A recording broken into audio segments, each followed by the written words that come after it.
Doesn't require a background in the oil and gas industry to know that crude oil flows upward after a well is drilled. The real question to be investigated is how the oil flows in the direction opposite to the gravity. There must be a driving force for oil to move in the opposite direction to its normal path to which it is forced by nature.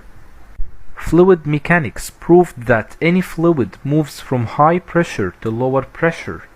If we take this fact into consideration, we will conclude that subsurface pressure or reservoir pressure must be higher than surface pressure for oil to flow upward instead of downward. This video discusses all types of pressures and pressure gradients that must be accounted in the subsurface. Prior to drilling, 4 principal types of pressure must be estimated. These pressures are pore pressure, overburden pressure, hydrostatic pressure, and fracture pressure. We will discuss each one of them briefly. Pore pressure is the pressure caused by the column of the formation fluid above a specific point at which measurements are taken. Due to porosity and permeability, different subsurface layers at different depths are connected through rock pores. That's why pore pressure is measured from the surface to the desired point.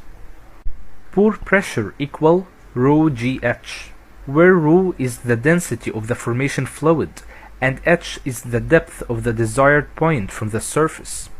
To obtain pore pressure gradient, pore pressure is divided by depth. Pore pressure is the pressure which represents the formation pressure.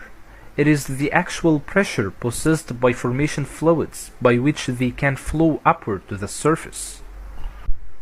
Overburden pressure is the pressure caused by both sediments represented by the rock grains and the column of the formation fluid within the pores of these sediments. Formation pressure may reach up to overburden pressure in some abnormal cases. The major case is when sediments are still unconsolidated. They don't have the ability to support their own weight, so their weight is carried by the underlying layers. Overburden pressure equal ρgh, where ρ is the bulk density of both rock matrix and the fluid contained within the pores. A normal overburden gradient is equal to 1 psi per feet. It may reach the double of the pore pressure gradient. Abnormal formation pressures usually exist between normal pore pressure and overburden pressure. Hydrostatic pressure is the pressure of the drilling fluid column by